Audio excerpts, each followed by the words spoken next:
Mental Health Monday on Radio City Talk with Mick Coyle. Radio City Talk. Now, my jingles are saying Monday. I think it's Wednesday, but it's a Tuesday, and it's time for Mental Health Extra with Jake Mills. Hi, Jake. You all right, mate? No. That was a proper you okay hun moment, wasn't it there?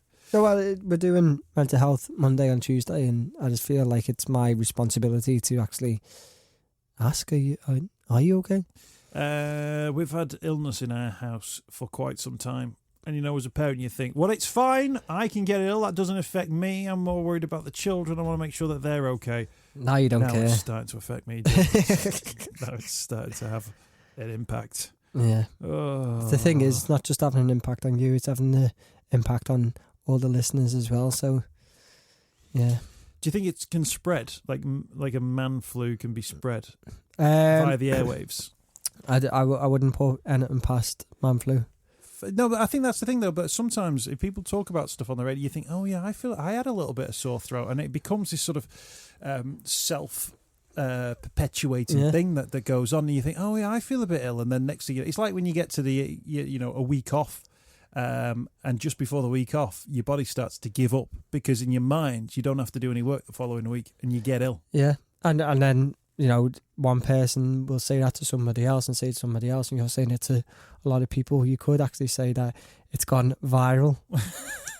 So, Mental Health Extra, discussing a whole host of different topics. Right, the Chancellor, as part of the Budget 2018, set out a comprehensive mental health support. He talked about £2 billion, a 24-hour provision for mental health, crisis hotlines, safe havens in the community, special ambulances, dedicated schools crisis teams, and helping 55,000 people who are suffering as a result of their mental health back into work. I imagine, Jake, you spent quite a lot of time looking into the detail of this one. What was your gut reaction to the news coming out of the budget? Gut reaction is the gut reaction that comes with any kind of announcement like this, which is, let's just wait and see. Looking into it, there's a strong argument that actually this actually could be a cut to the promised money, rather than this is certainly not new money. This is money that's already been promised before, just kind of rebadged. And as I said, there's an argument that actually it's a 1% less than what was promised previously. That said, I know that there are quite a lot of good suggestions in that, in the things that they want to do. It's just like with anything like these type of announcements, they're just so far in the future. They're so not ring fenced. This is just could just be seen or could be just another empty promise. And the one thing that I kind of took from the announcements and the things that were discussed was that it was a lot about crisis. It was a lot about people at crisis points, and there was not enough of preventing people from getting to that crisis point, which is actually where the money should be going. The money should be going into prevention, intervention, into grassroots organisations. Now, it's important that they are talking about the different crisis cafes and things like that, and I do know particular people who have worked on campaigning for that and trying to do that, but it's not just let's throw all the money at one end, because the balance is going to be totally out like that. Although those places do need to be getting funding, we have to be looking further upstream and preventing people from getting to that. So it's not a good or bad announcement for me. It's just another one of the things that we've kind of heard. I'd like to see it follow through, but these things change all the time, and politics is constantly changing. That we can't really rely on it. But I mean, Theresa May's spoken a lot about mental health, and mental health is very much on the agenda in a way it wasn't before. But that's not convinced you that actually this is still going to be something deliverable by this government? Just because it's so far away. All right, they're talking about kind of different investments into the likes of Samaritans, and we know the CSA Signpost and Zero Suicide Alliance have been, promised money and stuff. But, and I don't get me wrong, I know that this is how it works, is that you can't just have money overnight, and you do have to have a projection. But when so much can change, when, the reality is it could be a different government, it's hard to really buy into that when you're not seeing any changes on the ground at the moment. For the people who are struggling now, the people who need help now, they're the people who we can't ignore. And how many lives are going to be lost in the time that this money actually is implemented and these changes are implemented? In regard to where you spend that money, you mentioned the phrase crisis hotlines, dedicated schools crisis teams. You very much get a sense this is part of a health budget. Are you saying that actually that shouldn't just be coming from health? It should be coming from and going into education budgets. It should be going into Department for Work and Pensions budgets. It should be going into transport budgets. That actually individually work that would take place on a day-to-day basis, arguably going into local council budgets as well. Those things would prevent actually the need maybe for some of these crisis hotlines, crisis teams, special ambulances, and so on and so forth. Yeah, I think even if you did speak to the people within government, they would agree. We don't want people at crisis.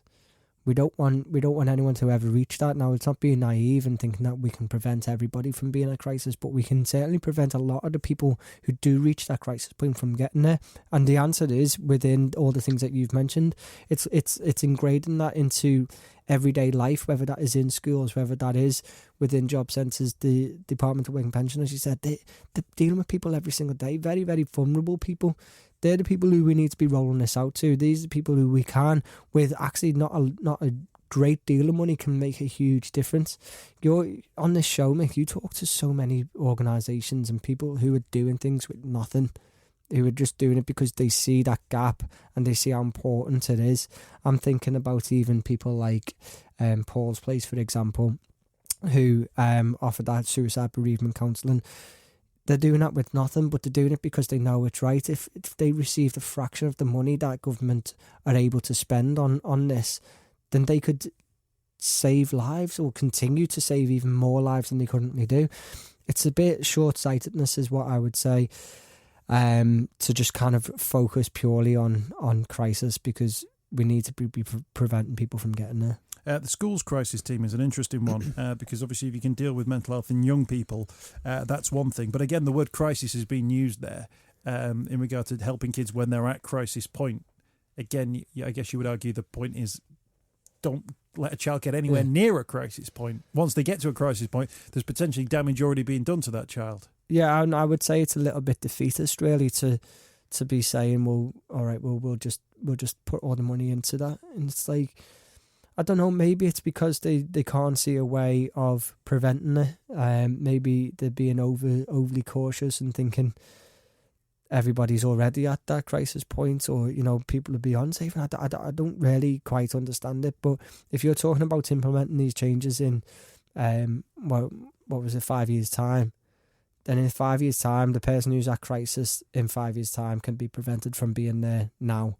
And that's the way that I feel like they should be doing it, working with communities, working with grassroots organisations, working with local authorities, working with, as you said, travel, with DWP, with all these people who actually have access to people every single day. They're the ones who can offer that life-saving support. There was this idea of helping 55,000 people back into work. I don't know where those numbers have come from in terms of why 55,000 specifically have been picked out there. What sort of things do you hear in terms of the conversations you have and the work you do with Chasing the Stigma, Jake, about people needing help to get back into work, or what that help might look like? I mean, if I kind of speak personally for a minute as well, there was a time when I was having to go to the job centre, and I was receiving job seekers allowance, and that was probably one of the most depressing times of my life, actually, because it was just horrific. Not only the kind of environment, the way that you were kind of treated, and that was me who had, there was no kind of nothing stopping me or prevent me from getting work, purely just that there wasn't any work available. If you talk about kind of the kind of different, talking about universal credits and stuff like that as well, and things that are actually preventing people from getting work and being told by DWP that they're fit and healthy to be working, those pressures that come with that.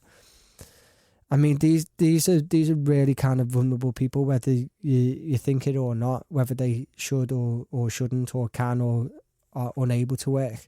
These are people who actually are really, really incredibly vulnerable. and that pressure that you have, not only from the job centre to be getting into work, but also from your own personal life and from family life and all those things. They're the people who really we should be working with to say, are there other things kind of going on? Is there other things that are preventing you from getting into work? A lot of people don't want to be in work for certain reasons, and that might be to do with the mental health or as well as the physical health. So, you know, we hear a lot at Chasing Stigma from people who are struggling with that and the pressures that come with it. And I just feel like there's a whole piece of work there that needs to be looked at and really majorly invested into. Jake Mills is with us from Chasing the Stigma, and the man behind the Hub of Hope, hubofhope.co.uk. You can find local mental health services where you live. Speaking of people who are vulnerable, we were talking about domestic violence on the programme yesterday with the DMAT services team, and setting out the work that they do as well. I thought it was fascinating, and actually, you know, you don't always consider the idea of mental health when you think about domestic violence, but outside of those physical aspects, very much it's about what's going on in the mind, not just from the victim as well, but also they look at the issue of the perpetrator as well. This is one of those sort of things where you think of what are the applications for positivity when it comes to mental health, and actually within that field, domestic violence, there can be some incredible work that can take place there. Yeah, I thought the show yesterday was, you know, it's brilliant in that it was a really difficult subject to talk about and to hear about, really, but it was done in a really kind of sensitive way, and the work that they are doing is really important. Absolutely is part of it. And we talk about kind of mental health, physical health being kind of linked together, which they absolutely are, and this is another example of that kind of emotional abuse that will go alongside physical abuse and the effects that will have on you, not only if you're in that relationship or when you come out of that relationship and you're having to deal with life and other relationships as well. So it's definitely something that I was glad that you had that, because I think maybe, I mean, you've just touched on it there, but maybe when you started this show, you might not have ever thought of having a domestic violence program, because you might not have linked it. And I think it was really important to use this platform to be able to speak about those things as well. The thing that kind of makes you think is about people who are within a domestic violence relationship, or they are in a domestic violence situation, don't realise that they are victims. Think or believe, or have been led to believe, that if something bad happens to them, it's for this reason and it's their fault as well.